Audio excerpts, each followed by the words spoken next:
Well, hi everybody, and what a beautiful day we've got here today. It is absolutely gorgeous, and this is the 21st of February and we're getting this sort of weather. I think it's about 17 degrees.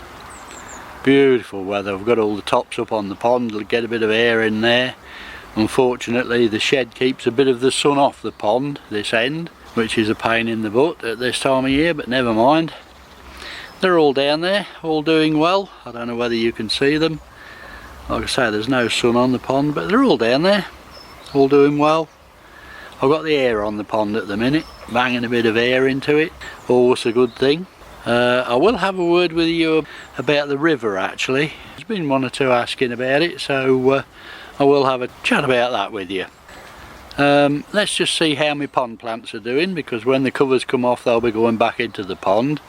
As soon as the covers come off, it is tempting to take them off now, but like I say, it's only the 21st of February, so we might get another down in the weather yet before spring actually gets here. But let's take a quick look at the plants, see how they've fared over the winter. Well guys, as you know, I keep them in the holding tank over the winter, or I have done these, but they're still in there, they're still thriving nicely, still growing. Yeah, they're coming back now. There was a lot of dead stuff which I want to take off really. I shall pull a lot of that off before I put them back in the pond. And the two little tiny irises yon end, we've got some lovely new shoots coming on them. I can't see them doing a lot towards the nitrates unless they do a lot more growing than they are doing at the moment. We'll see what they come like, because they're lovely little flowers on them. I should like to see them get quite bushy. Not too tall, but quite bushy. But they are the smaller ones, they're not the big iris, they're the smaller ones.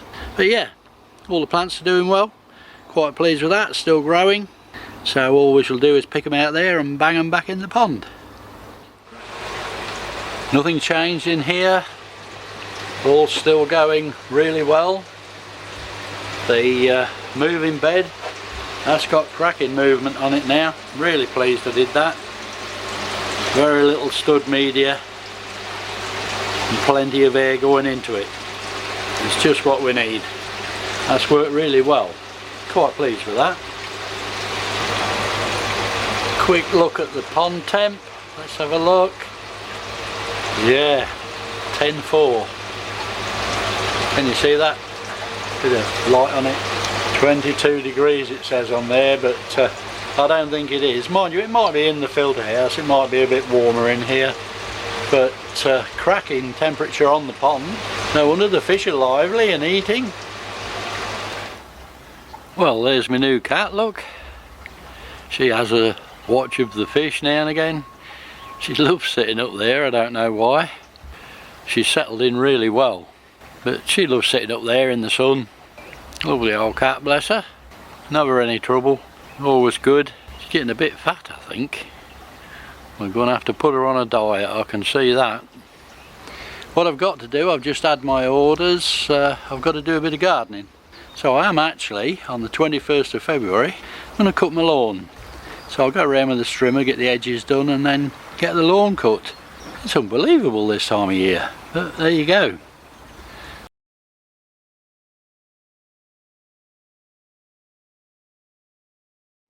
Well guys, this is the weather we've got at the moment.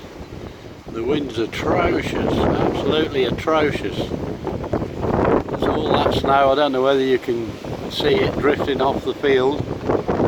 It's all coming all over us. It's a nightmare at the moment. I'm stood near the back door in the shade. I've just got to get the wife to get rid of this washing that's on the line, and I'll get a bit of gardening done I think today. There's not too much I can do in the pond. Well, there we go guys, that's a good couple of hours spent. Looks a lot better. Lawn cut, gardens dug over. Excellent. Still got the covers up on the pond.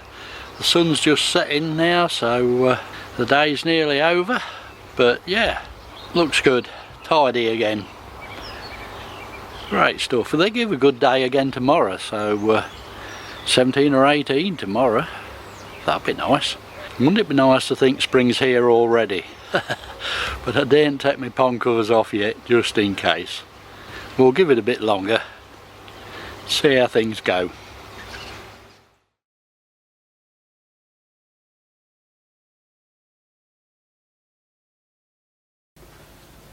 Okay guys, what I'm going to do is I've just positioned you on the bench up there.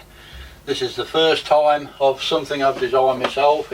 What I've done on there is put double-sided tape, carpet tape actually, what they stick carpets down with. Hopefully this is going to hold the wood in position on the mill. So we'll just take this off, make sure it's square down the line. Okay guys, the code's in, we're all set up, so we're going to see what happens. Ready on the stop button just in case there's something wrong, and we'll give it a go.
And there we go, that's it, all done.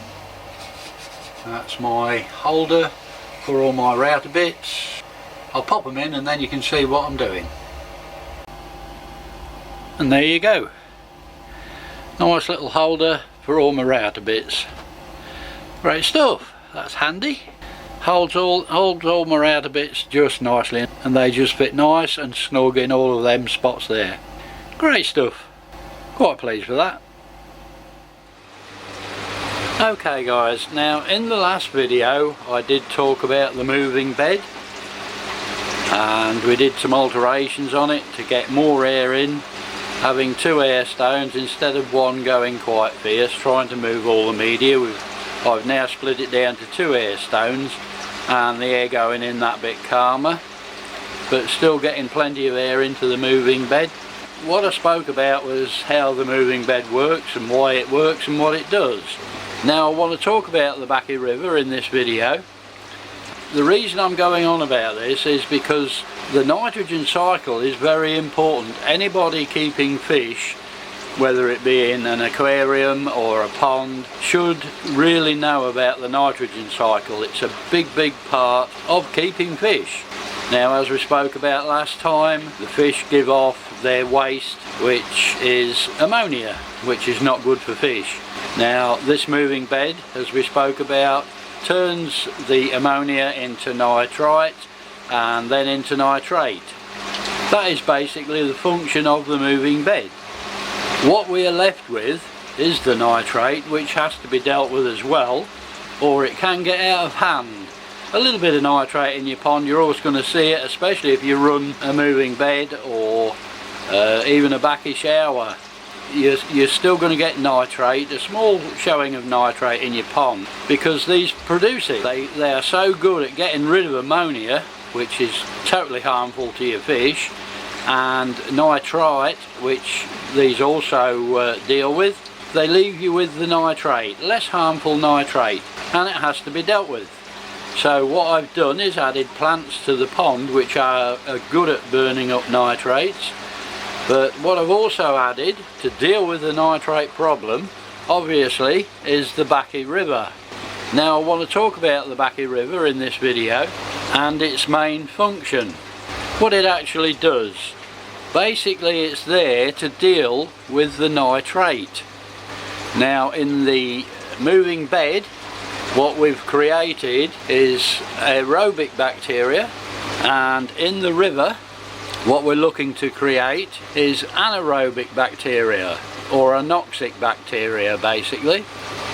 Now the media for this, the best media that's been found for this is a ceramic media. Basically because it's full of lots of little pores, loads of little pores. It's made up of small pores, and in them pores of the ceramic media, that's where your anoxic bacteria will live. It will live and thrive in the pores of the ceramic media. The water that you're bringing into this river will have air mixed with it. Now air is a gas, and gases don't stay in water. They do like to be out of the water and come to the top. So basically in this first chamber there will be aerobic bacteria, but we still need it, we still use it. But the air will be rising to the top all the time in this first chamber. Now my connecting pipes are at the bottom of each chamber, so any air that's coming up to the top won't go back down into the connecting pipes. If you was to push water too fast through this filter, air would still be in the water by the time you got nearly to the last tub, which is what you don't want. So you have to slow the flow down. It's the anoxic bacteria that we are looking for, anaerobic. Some people call it anoxic basically, and that's what we're looking for. So hopefully by the time water gets to the second chamber of this river, most of the air is gone out of the water and we can start looking to produce the anoxic bacteria. What we're using in these filters is, as you know, it's a ceramic media, which is a very good media. It's very porous. In all them little pores, that's where your bacteria is going to live. And this is why I like the Cyperax, because not only can it flow around the outside of the media, it can also flow through the centre of it, giving much more surface area, which is what we're looking for basically, for all this bacteria to settle into.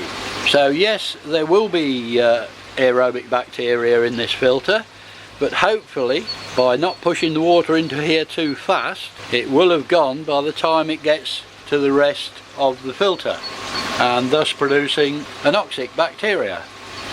Now I was also asked about, do I get worried about any dead spots in the pond?